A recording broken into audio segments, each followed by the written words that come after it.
समांतर श्रेणी को लेकर के 10वीं क्लास का है टॉपिक।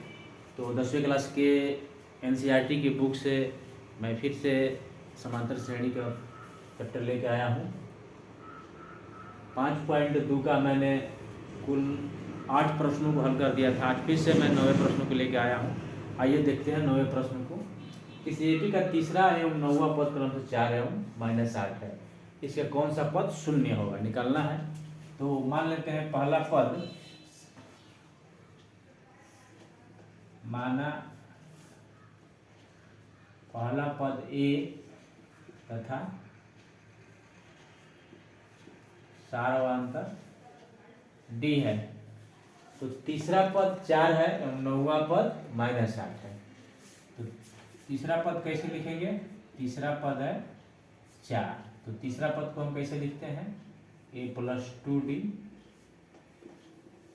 और 9वां पद है -8, 9वां पद है -8, तो इसको कैसे लिखेंगे? a + 8d -8। ये हो गया समीकरण नंबर 2। दो समीकरण हो गया। दोनों समीकरण में हम देख रहे हैं कि फर्स्ट जो टर्म है दोनों इक्वल है, बराबर है। तो बराबर आता है तो घटा देते हैं, घटाने पर कट जाएगा, माइनस माइनस हो जाएगा, प्लस हो जाएगा। ये कट गया, 2d में से 8d जाएगा -6d, और ये माइनस और प्लस हो गया तो 8 × 4 = 12, इसलिए d बराबर -12/6, 12/-6 कट जाएगा तो -2 हो जाएगा d का मान। अब d बराबर -2 हम रख देते हैं समीकरण 1 में। 1 में रख देंगे तो ये एक समीकरण है पहला, a + 2d = 4, a + 2 और d की जगह पर हम भर देते हैं -2 = 4, प्लस माइनस -2 दूना 4, इसलिए a बराबर 4, -4 इधर आकर +4 हो जाएगा। a का मान निकल गया 8। अब कह रहा है कि इसका कौन सा पद शून्य होगा, तो लिख देते हैं माना कि nवां पद शून्य होगा।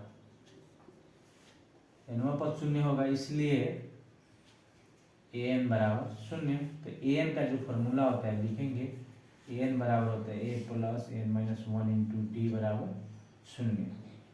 a का जो मान आया है वो भर देंगे, a का मान आया है 8, n नहीं पता है, और d का मान है -2। n - 1 -2 बराबर +8 किधर जाएगा? -8, n - 1, अब -2 जो है आके इधर डिवाइड हो जाएगा, -8/-2, माइनस माइनस कट गया, 2 × 4 = 8। चूँकि n - 1 बराबर 4, इसलिए n बराबर 4 + 1 यानी कि 5। तो इस प्रकार जो है इस एपी का 5वां पद क्या होगा? शून्य होगा। अब बढ़ते हैं अगले प्रश्न की ओर। यह है 10वां प्रश्न। इसमें दिया है कि किसी एपी का 17वां पद उसके 10वें पद से 7 अधिक है। कोई भी समांतर श्रेणी है तो उसका जो 17वां पद है उसके 10वें पद से 7 अधिक है।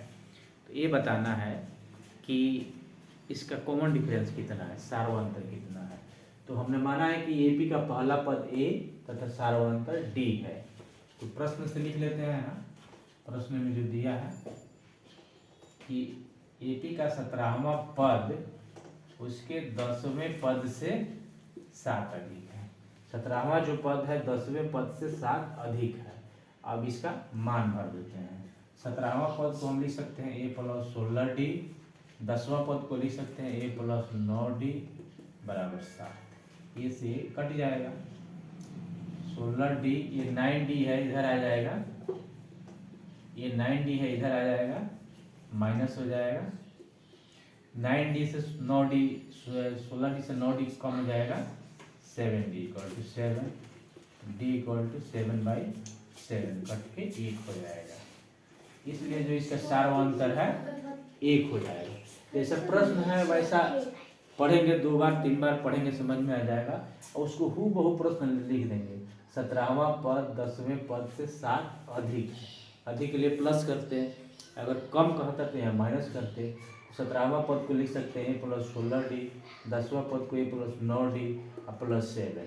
ये कट जाएगा, डी को एक साइड कर देंगे, उसके बाद हल करेंगे, आ जाएगा। यह है 11वां प्रश्न कि AP 3, 15, 27, 39 डॉट डॉट का कौन सा पद 54वें पद से 132 अधिक है।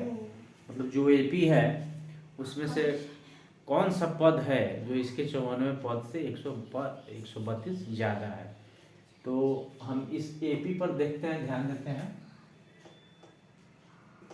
इसमें A बराबर है, A यानी कि पहला पद 3 है, D निकाल लेंगे, इसमें से इसी को घटा देंगे तो भी आ जाएगा, 12 आ गया। अब 54वां पद से 132 अधिक होगा,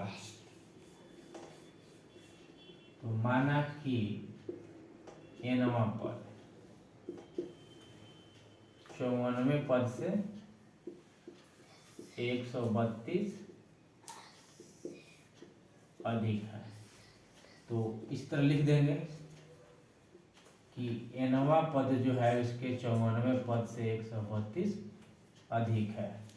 nवां पद 54वें पद से 132 अधिक है। अब इसका फॉर्मूला भर देते हैं। an बराबर आपको पता है कि क्या होता है, a plus n minus 1 into D. और 54वां पद को हम लिख सकते हैं a प्लस 53d और प्लस 132। ये कैंसिल हो जाएगा, n नहीं पता है, n को छोड़ देते हैं। d पता है 12 है और 53 d का मान फिर से 12 प्लस 132 n माइनस 1 गुणे 12। इसको गुणा करते हैं, 12 3 36 के 6 और फिर 3 और 12 25 60 और 3 63 plus 132 n minus 1।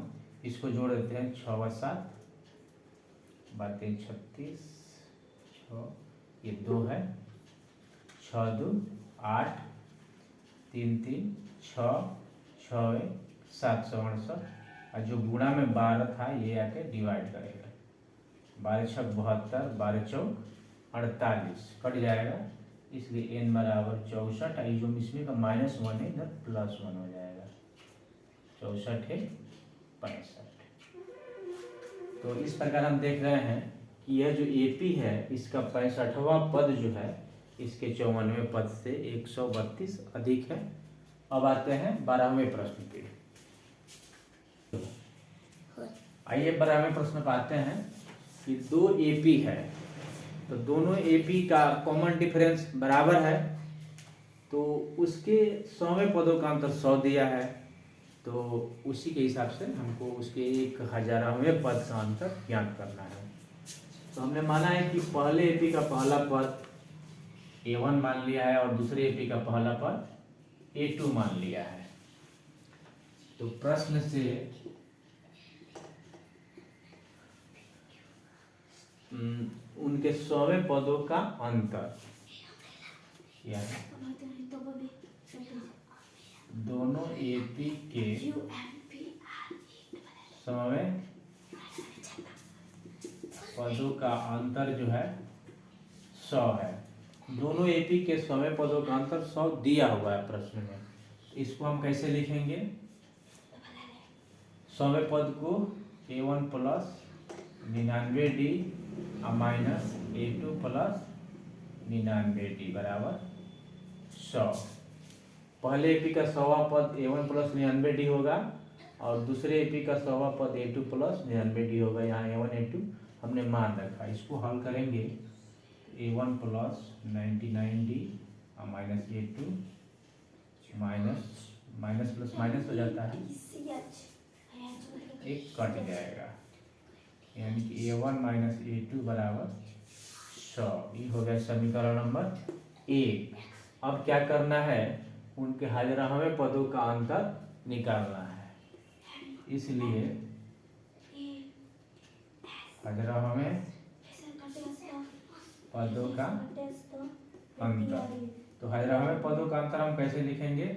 A1 plus 999D minus A2 plus 999D। ये दोनों एपी के हजराह में पदों का अंतर है। अब इसको हल कर देते हैं।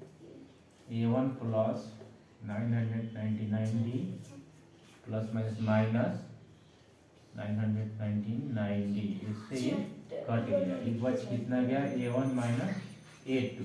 तो हम देख रहे हैं कि हजराह में पदों का अंतर आ रहा है A1 माइनस A2। तो पहले ही हमने A1 माइनस A2 का मान निकाल रखा है 100 जो आया हुआ है, तो इसका मान हो जाएगा 100।